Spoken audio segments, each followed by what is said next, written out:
you seeing anything that's super innovative in products that you're really interested in, you're just kind of following? Yeah, there's a bunch of stuff, absolutely. So, I joined HireQuest because these were the folks who I thought were really interesting, right?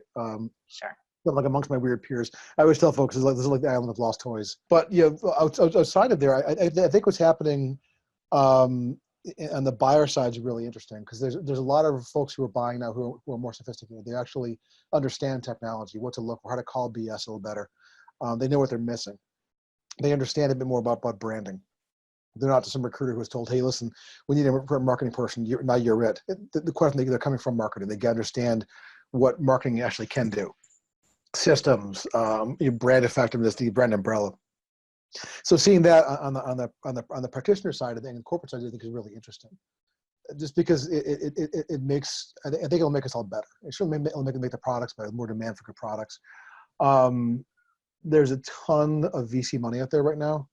I mean, the capital investment in general in TA Tech are the highest they've ever been. Quarter over quarter, we're seeing more and more growth, and that eventually is going to stop, obviously, right? But it's driven by the fact that these investors saw what happened with LinkedIn being acquired by Microsoft. They see Workday, their success levels. They see some of these massive acquisitions happening. They understand that. And they also see just from their own investments, their own startups, they can't find anybody to work for them. They can't hire, so they need the tools. So they understand they see money going back and forth at large levels, and they see a definite need, and they see opportunity. And in an immature tech market, we're not nearly at the level of fintech or marketing tech, right? And yeah. So they see opportunity. What I think will make things a bit better is my earlier point about the buyers getting more sophisticated. Is finally there'll be less kind of BS technology out there because people are going to get called up more often by the buyers, or consultants like myself are coming online now who help the folks with what they're buying.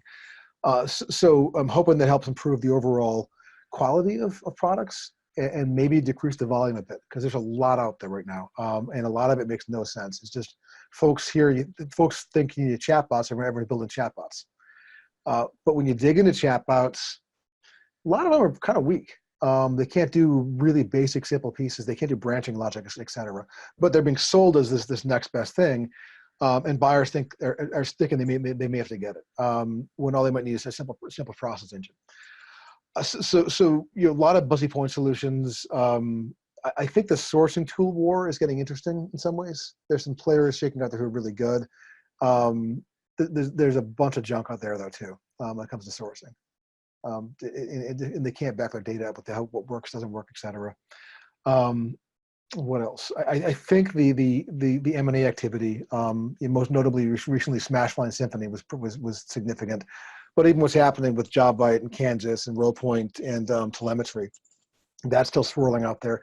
There's the Workday Beamery thing. Is that going to be an acquisition? I would assume so. They're at least teeing up for it. So there's a lot of that kind of froth happening too, where there's a lot of money flying around. So some of these like Symphony was seeing on a pile of cash.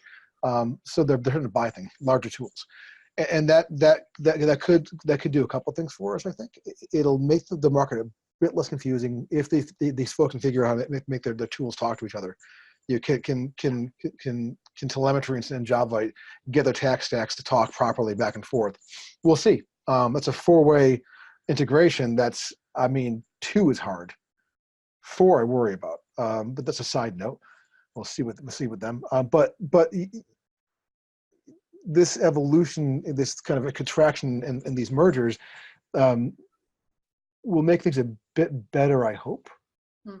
So I'm hoping, I'm being optimistic here. I'm hoping the buyers get smarter, and I think they are. I think I think this consolidation will make it a bit easier to kind of figure out. We might get a little better at that kind of mythical grail of the one box solution.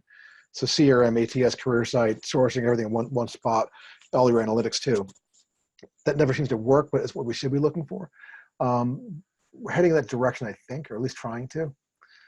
But beyond that, my 8 ball is, I dropped it in the mud, I stepped on it, it's cracked.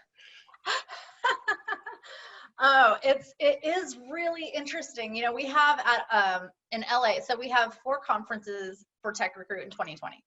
And in Los Angeles only, we have a startup competition, so It's just an hour after lunch where startups can come and pitch, and it's in talent and recruitment and workforce and HR and, related industries.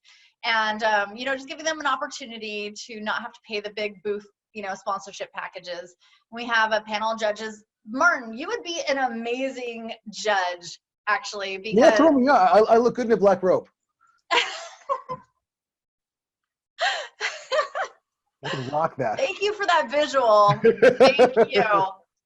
But no, it's one thing to be a user and another thing to be a VC, but then it's a whole other thing to be somebody who really understands products and whether or not they're a dime a dozen, or in understanding the acquisitions and the mergers that are happening within the space. We should talk.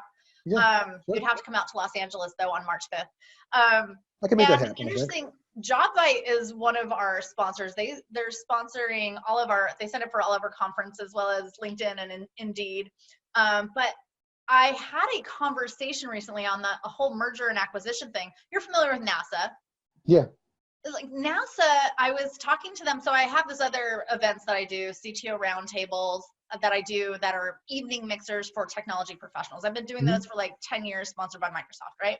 And so we had an aerospace panel, a couple months ago. And so NASA was there, and NASA told me that they were really, really interested in if startups were going to be in our audience. And I just thought, I was like, oh, that's interesting. Wouldn't you want to have like engineers that you could hire? And they're like, the majority of our money is spent in researching and hiring and acquiring startups because we don't innovate anymore. We are looking for startups for that innovation. Interesting. So interesting. Yeah. I was you think of NASA as the innovative, like forefront of the frontier and all that, and not they gave us Velcro. Wow. True story. All right. So to wrap up here, Martin Burns, thank you so much for being a guest on the TechRecruit Podcast. Thank you for being a host.